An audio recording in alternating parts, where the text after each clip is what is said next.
This is MacVoices TV. MacVoices is sponsored by Drobo. Drobo provides the best data storage experience ever. Drobo tip number 35. Which model Drobo should you use for video editing? Visit drobo.com/tips and facts to see a short video that will help you decide. Welcome to MacVoices TV. This is the Talk of the Mac community, and I'm Chuck Joyner. Folks, this time we're going to visit with one of the most prolific Mac authors I know, and certainly the most prolific Take Control author, Joe Kissell. This time he is the author of Take Control of Mac OS X Backups, 5th edition, as well as Take Control of Easy Mac Backups. Joe, it's great to see you literally this time. It's nice to be seen.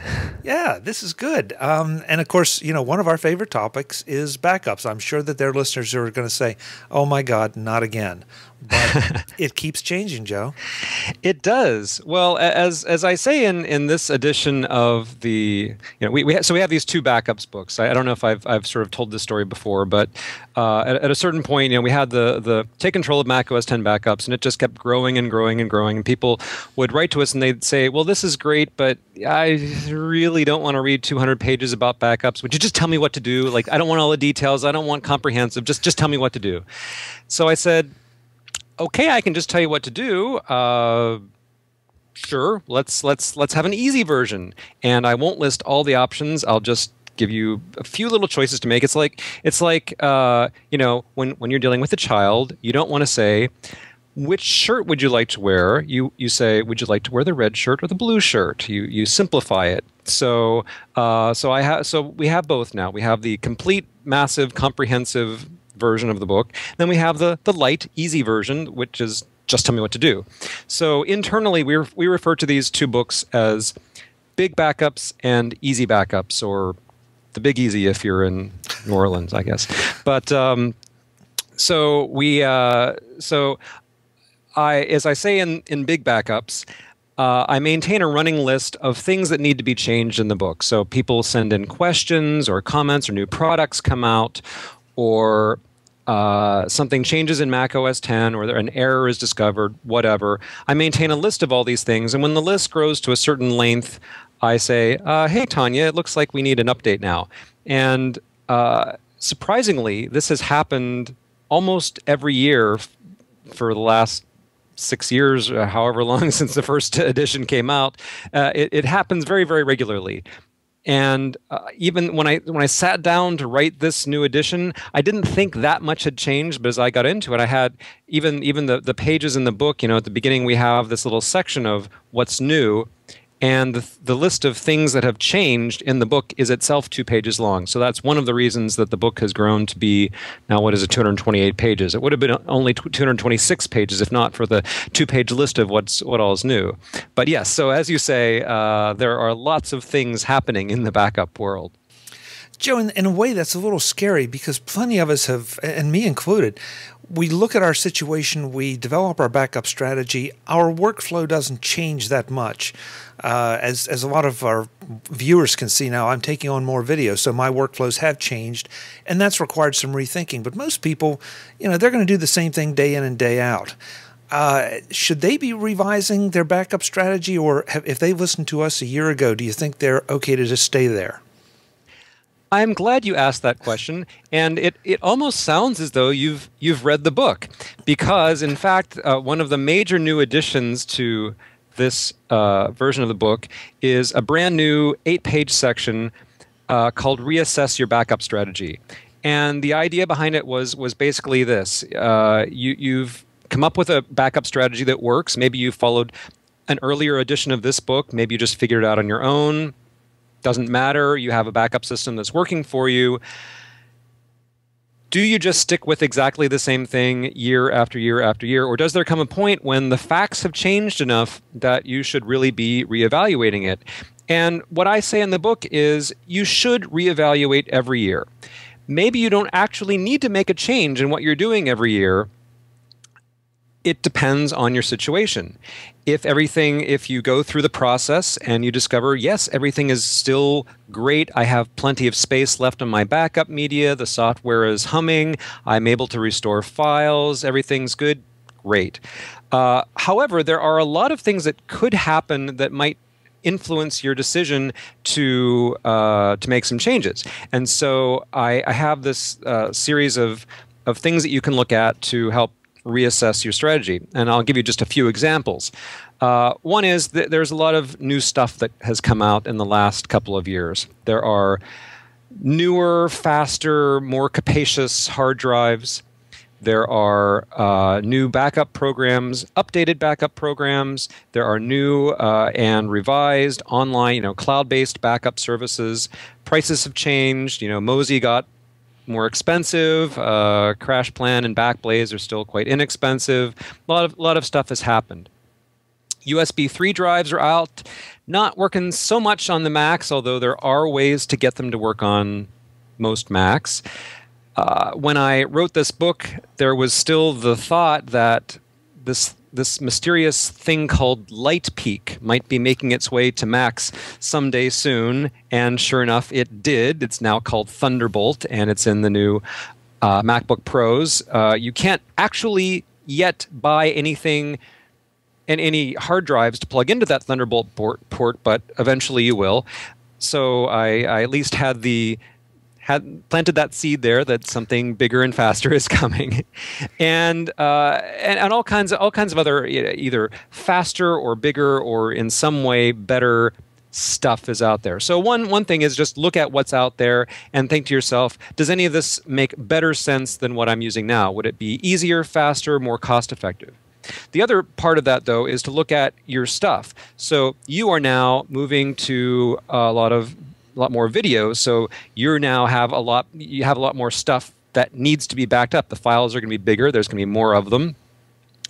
And that's true of a lot of people. A lot of people are doing more video, downloading more video, taking more video with their cameras. They're buying new cameras that have high resolutions. They're doing a lot more multi-track audio and buying more music and all kinds of stuff that just massively explodes the amount of disk space that your files are occupying, and so that you need for backup. So one of the things I do is to say, check on how your backup media is doing. Is it getting close to being full? Do you maybe want to upgrade what seemed like a gigantic 1 terabyte drive a couple of years ago to a 3 terabyte drive?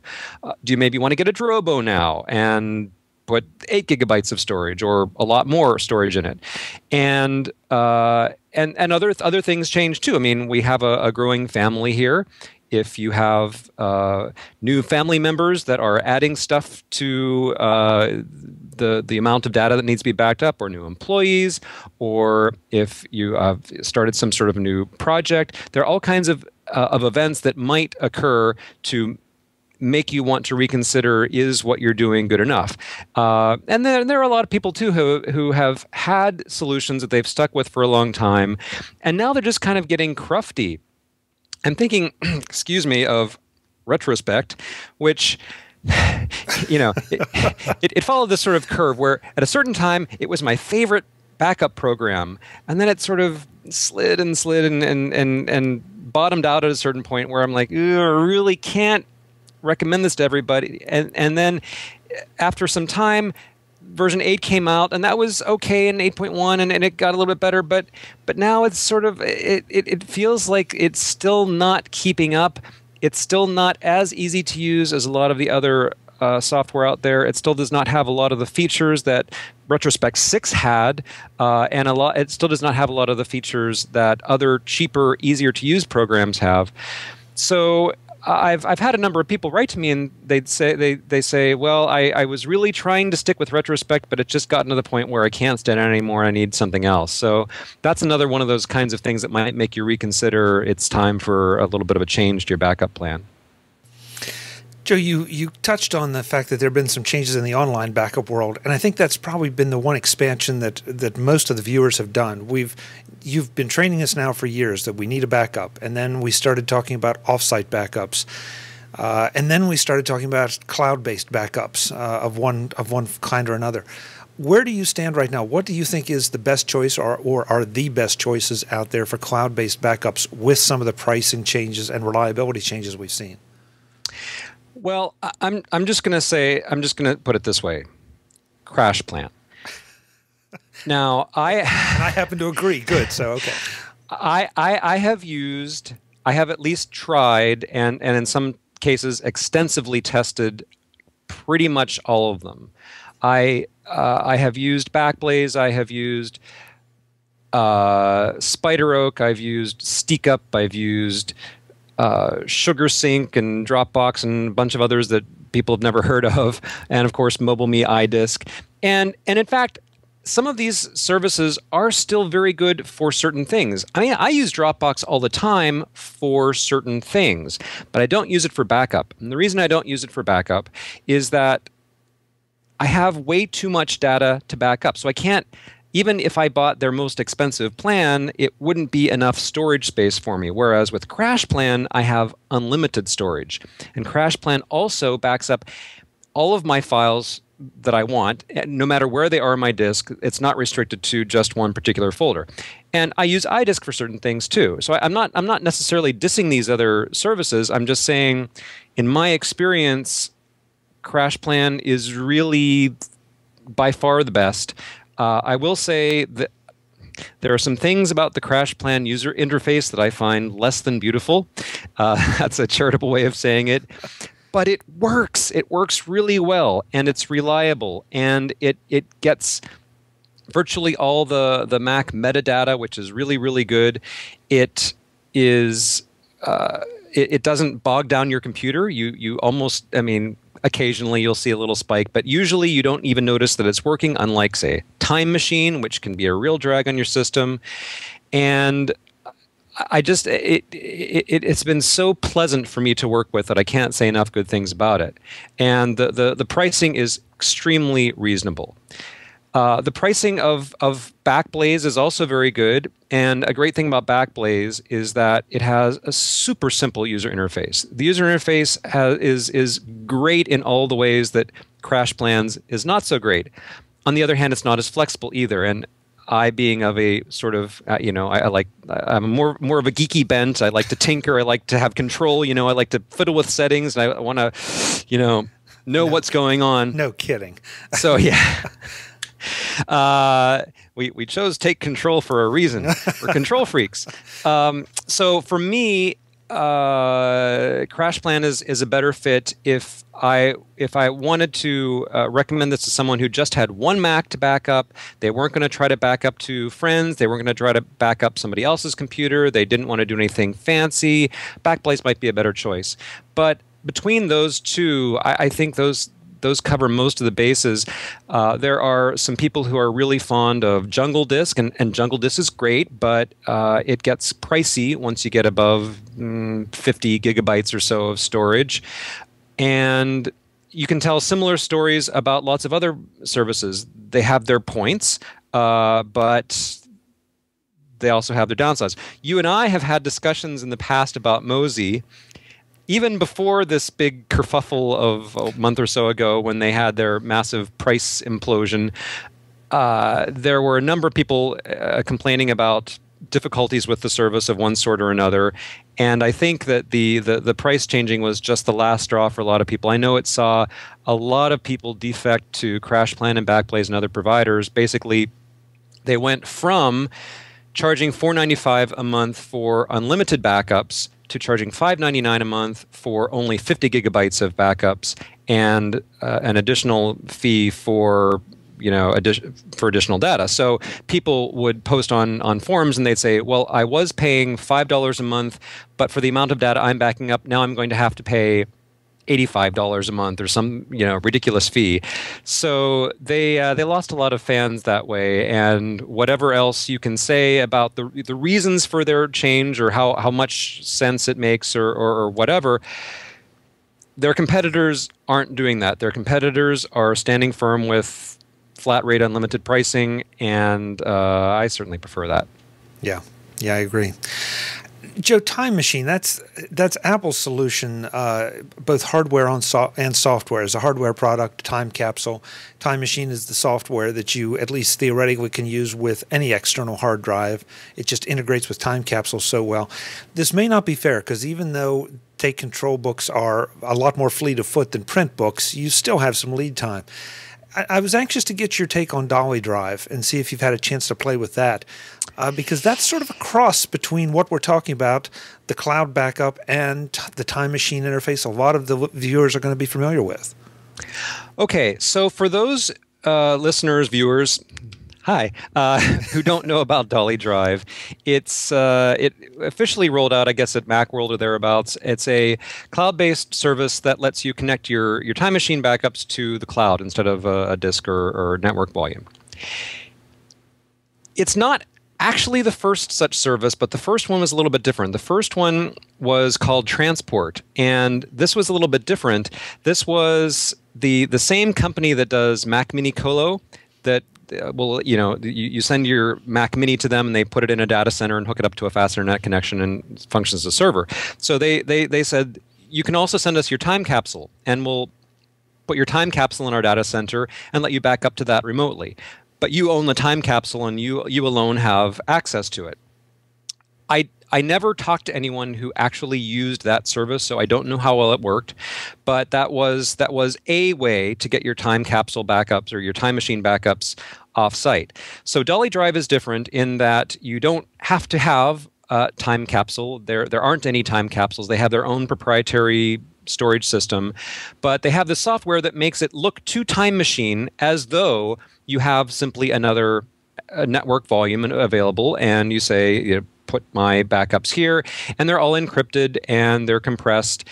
And I tried Dolly Drive for a while back when it was pre-release, so I was working with beta versions, and I have not spent a lot of time with the final release version, I have to say that. In my experience, it was slow. All right, so but Time Machine, to be fair, is not exactly fast. Well, but that's the thing. Time Machine intrinsically is not fast, and network backups intrinsically are not fast because you're always dealing with your upstream broadband bandwidth, which generally is. I mean, I have pretty good bandwidth here, but even so, it could take weeks to back up an entire average disk.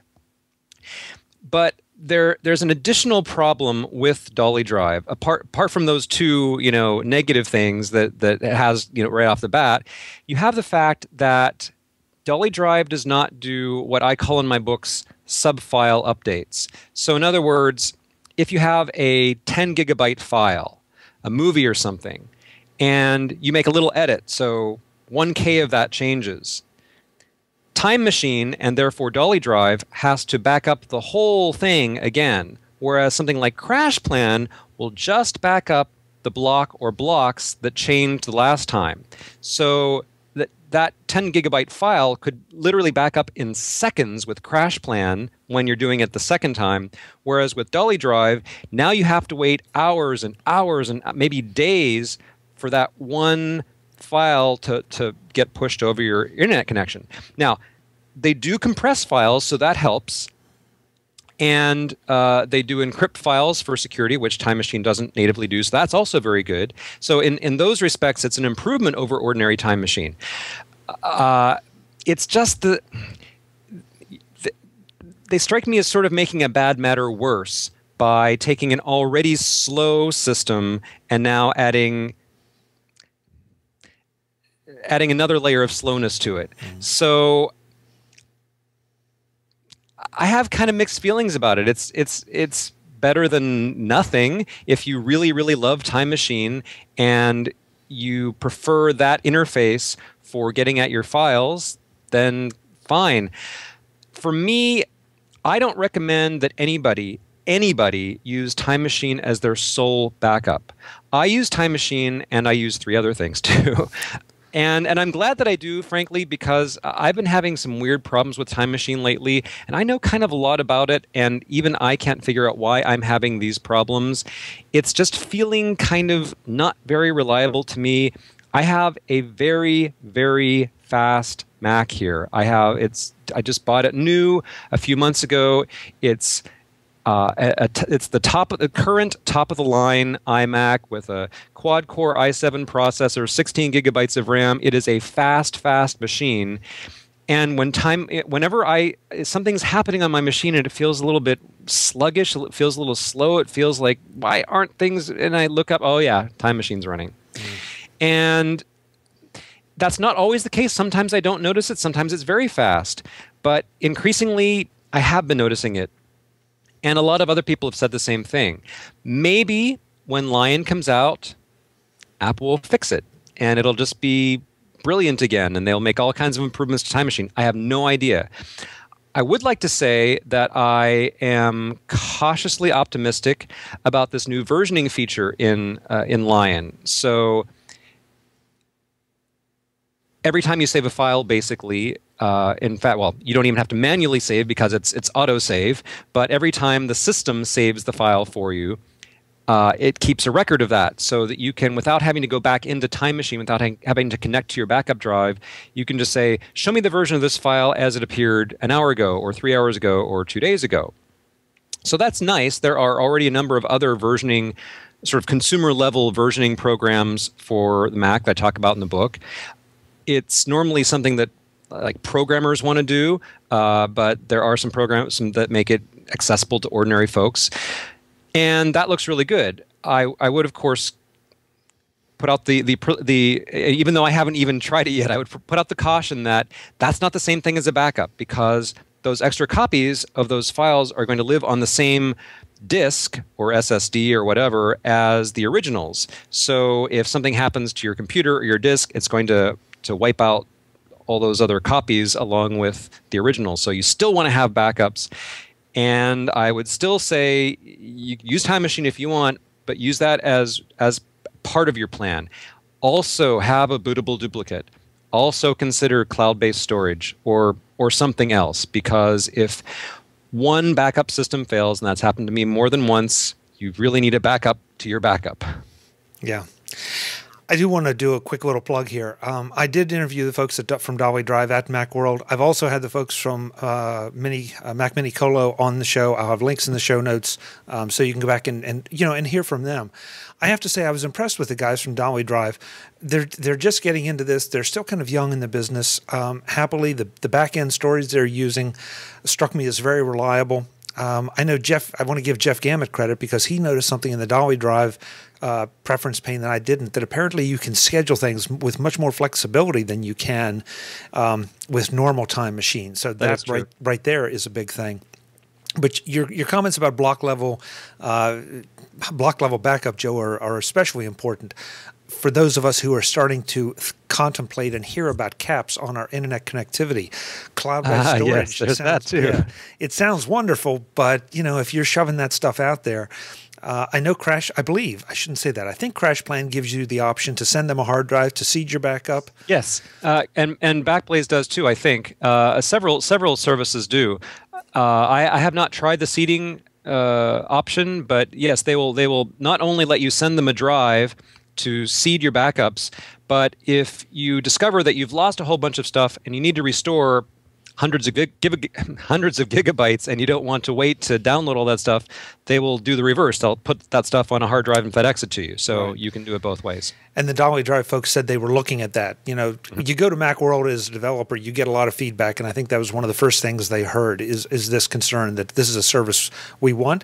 Hey, if it's $50, $100 to do it, that's well worth it instead of like you say, waiting weeks or months to get a complete hard drive backed up. Right. So, and the bootable backup, I don't know. I can just speak for me. I live and die, and I haven't died yet by SuperDuper, by SurePocket Software. Are you a SuperDuper person, or do you have something else you prefer? Well, for the bootables, you have unwittingly unleashed a whole. I don't know. I'm going to mix my metaphors here, no matter what I do. So I have a few things to say. When I have the need to make a bootable duplicate to another local hard drive, I sort of randomly switch between SuperDuper and Carbon Copy Cloner. I use Carbon Copy Cloner first because it came out first, and I just kind of got used to it. Normally, though, my home setup is, I don't know if you can quite see, but on the shelf behind me, above the TV, right there is a Mac Mini, and that has a hard drive connected to it that holds my bootable duplicates. It holds other stuff too, because it's partitioned. So just because of the way my office slash living room slash play area is laid out, it's easiest, most convenient for me to back up over the network rather than to back up to a hard drive that's directly connected to my computer here. And there are only, I think, 4 Mac backup programs that can pull off the feat of creating a bootable duplicate over the network. Carbon Copy Cloner can, SuperDuper cannot.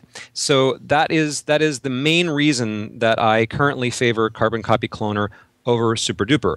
Now, there are a couple of other programs that can do this too. One is ChronoSync, which is mainly, started out as a sync tool, but now it's a really, really good backup tool as well. And Retrospect can do it. But there is another one that just started being able to do this, and I'm really excited about it. It's excuse me, it's called Sync. That's SYNK. It comes in a standard and a pro version. And for many years, Sync also was one of those programs. It was kind of mainly a syncing tool. It could kind of be used for backups, but wasn't the greatest backup program. But in their latest version, which is 7, they're now up to 7.0.5 or something. They've really changed it a lot. And one of the things they've added is the capability to make bootable duplicates over a network, which is cool. But another thing they've added, which I use all the time and I am falling increasingly in love with, is a live syncing capability. So you have a folder here and a folder here, 2 different Macs, and you want to keep them the same. Ordinarily, you either say, okay, now manually sync, or on a schedule, every 5 minutes, or every hour, or every time I plug in this drive, or on a schedule, or when a certain event occurs, sync. With Sync 7, you can simply say, keep these in sync all the time. And it's just like Dropbox. As soon as the file changes, zip, it goes to the other one. File changes over here, zip, it goes to the other one. And it just happens instantly, invisibly, magically. It's beautiful. So what you do is you combine this live syncing feature with another feature, which is archiving. So it can create version backups. In other words, a file changes here. It goes in and copies that file to the other location, but it takes the earlier version of that file and it squirrels it away. So it doesn't delete it. You can go back to the earlier version. If you delete a file or if you modify a file, it still has the old versions in there. So it's a combination of basically an instantaneous sync, which is better than a scheduled backup, better than waiting an hour for Time Machine to get around to its next hourly run, and versioning.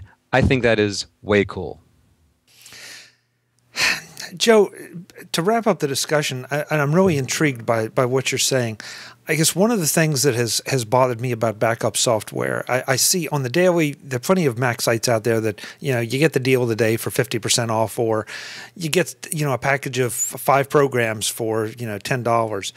There are backup programs included in those. There are backup programs that I've never heard of. And that doesn't mean that I know everything, but I'm about to trust my data. I'm about to, look to somebody that I don't know, and I don't know their reputation. I can't find out much about them. And I'm going to press their software into service at the time I'm going to need it most, when it's critical. That's one reason I stick with stuff that I know, with people I know, that people have been around for a while and have experience in data handling. Am I too paranoid? No, I think most people are not paranoid enough. As you know, I have this list I maintain online, these tables of many, many backup programs. It currently lists more than 100 Mac backup programs. And every time I get a press release that another company has come out with another Mac backup program, I just kind of go, ugh, really? Really? We don't need another backup program. Really? We don't need another backup program. We need to get rid of about 50 of those 100 that just aren't great at all. And the ones that are okay need to become great. I mean, the ones that are okay can add features, they can fix bugs, they can improve reliability, they can work on exactly what you're talking about, which is building customer confidence. And we really don't need more choices. We have enough choices. We have plenty of choices. We could use better features, better interfaces, and I'm very pleased to see that there is a lot of movement in that direction.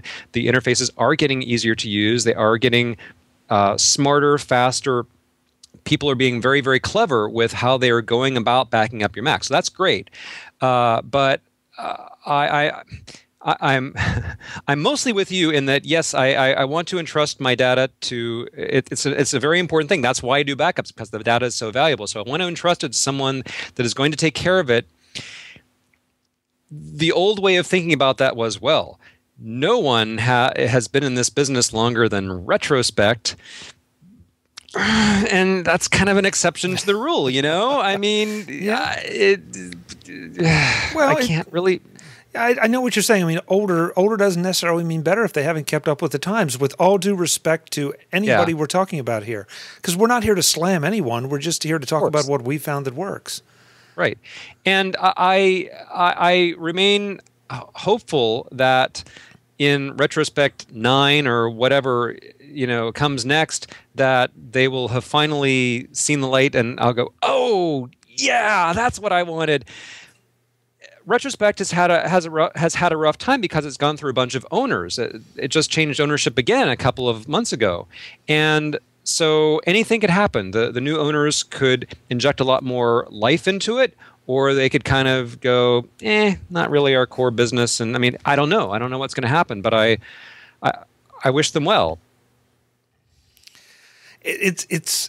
You're right. It's a topic that is always changing, and I especially like the fact we started out by saying reevaluate what you're doing.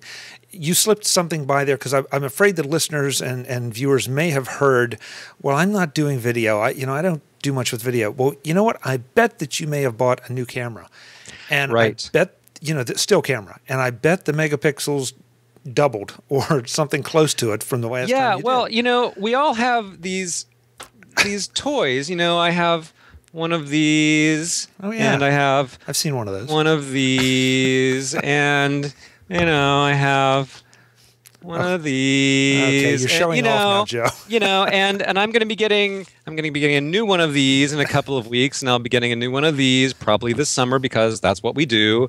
And every time you get a new thing, that requires more storage space, more apps and more media and backups. I mean, your iOS devices back themselves up to iTunes, and so that just by having one, that increases the amount of storage you need. And it's very easy for these things to sort of get away from you without you realizing how much your need for data storage has grown. So it's very important to actually sit down from time to time, once a year maybe, and look at the numbers. See how much data am I storing? How fast is that growing? How full are my data storage devices? And what do I need in the future?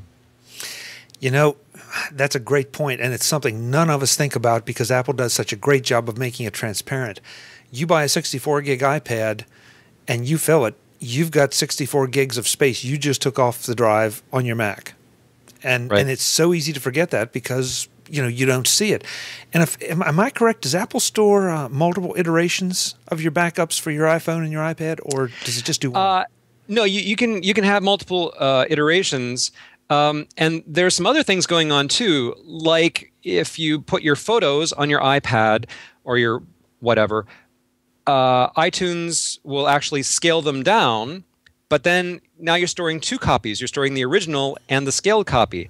You can opt to store 128K versions of your music on your iPad instead to save space. But that just means that iTunes has to make another copy of all your songs.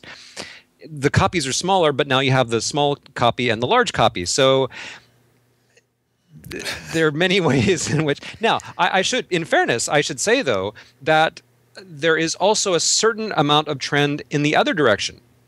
So one of the other little boxes up here is an Apple TV. And due to the Apple TV and many other set-top boxes... And in fact, the way the iPad and the iPhone are evolving, there's a lot more emphasis on streaming video than on downloading video. So on my TV, I have so that there's the TV, there's the Blu-ray player, there's the Apple TV, there's the Mac Mini. All of these, sorry, I can do it, so I just have to try. Yeah. So all of these things are able to play video from Netflix, and some of them can play video from Hulu and other online sources. And another broadcast, you can ask me how I do that from France. We will, don't worry. But so anyway, I occasionally actually buy movies and TV shows and DVDs and things that I download or things that I get on physical media. But an increasing percentage of my video consumption is stuff that I stream, so that I don't actually have files that need backing up anymore. Whereas a movie that I buy, I definitely want to back that up, but something I'm just streaming, don't need to. So there is at least a little bit of a counterbalance there, but I think I think that's only going to slow the rate of increase, not reverse it. Joe, at the end of this discussion, I think we've probably convinced the viewers that things have changed, that there are a lot of things they maybe haven't thought about, and frankly, a few things, even though we've talked about it incessantly, that we've never covered before. That's true. Talk about the two books. Who is each book for, and should you get both? Well, you should not get both. You should not get both. No, please give me as much of your money as you would like to give me. But no, you don't need both. You really, really don't. Because the Easy Backups book is, for all intents and purposes, a subset of Big Backups. It's not like I just simply cut a bunch of pages out and said, here's a book. It is more than that, but in essence, it's a subset.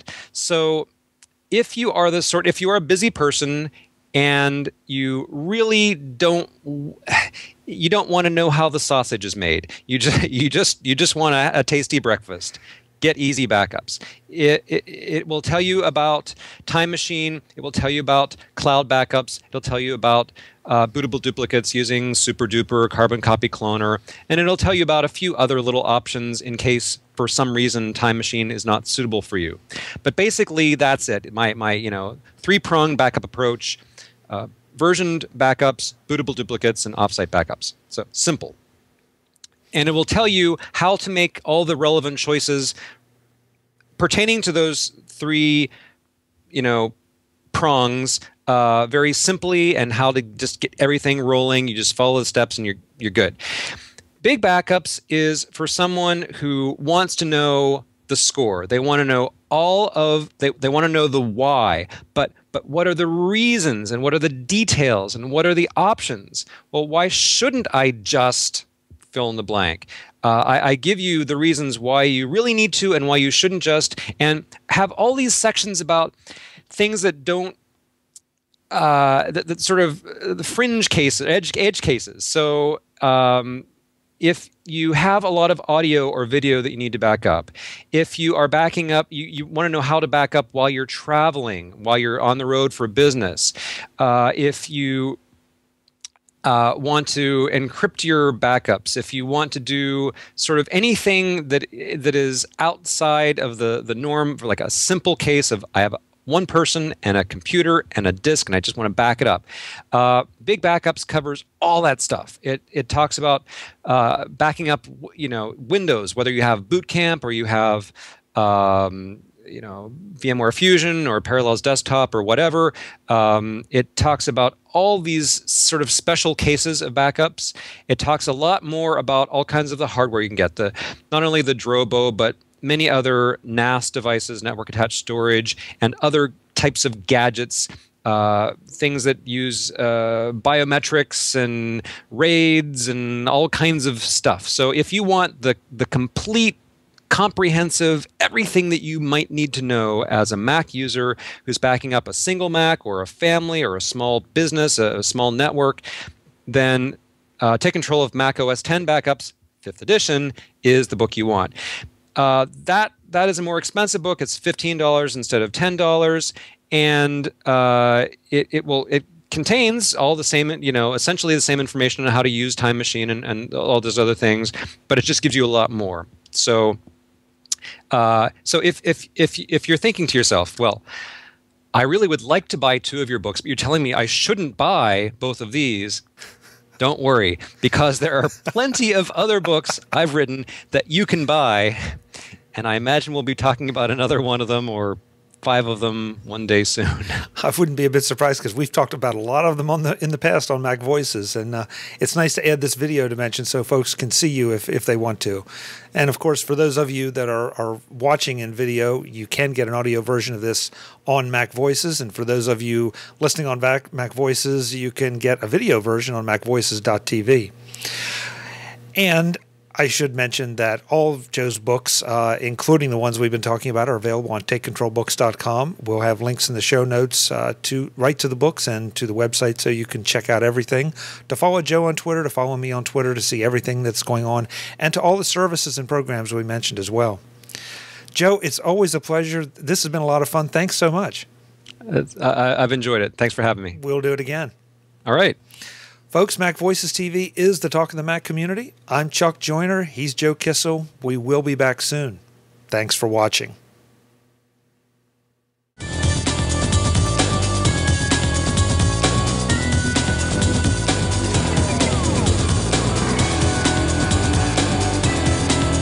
MacVoices TV is part of the MacVoices Group and a member of Mac Level 10.